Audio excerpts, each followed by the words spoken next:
My plan when I came here is not to be a burden on the country that saved my life. This is home. Much is said about the road to success. For Emad Mahou, the path to a promising life in Chicago began back in Syria with a loving family. His father owned a furniture factory. In 2011, civil war started in Syria. Emad, then an architecture student, joined the pro-democracy rebellion against President Bashar al-Assad's regime. The stakes were really high in Syria. I would have been murdered any day.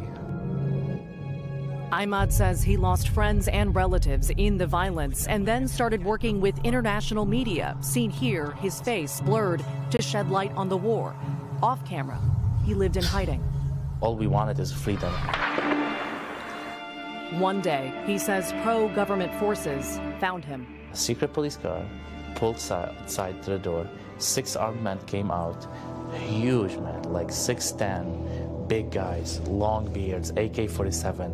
Emad says he spent the next 100 days captive, routinely tortured in a tiny cell.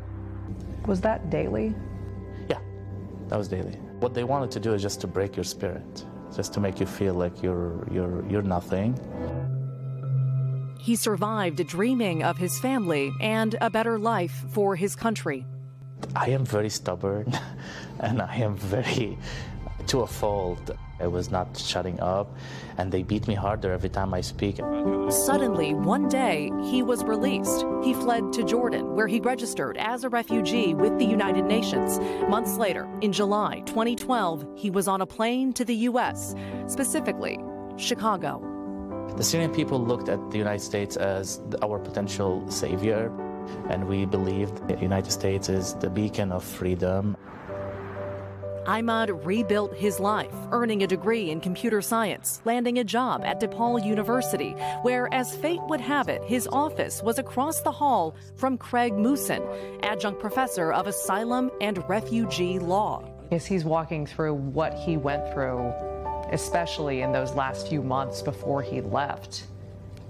How does that hit you? Awe, amazement, the power of the human spirit to survive. Suddenly, Emad's road ahead was clear. He'd enroll in law school and help other refugees as an attorney. It kind of rekindled that fire, the rebel fire. I call it the rebel mentality. I think it's time to go back to what I like to do, helping people. Emad Mahou. And last month, the revolutionary turned refugee received his law degree. Now a husband, father, and U.S. citizen surrounded by family and friends, including his dad. Okay. Bursting with pride for his son. Proof that the road to where you're meant to be sometimes takes you a world away to continue your fight. People like me who wanted freedom, our country was not ready for us. America is.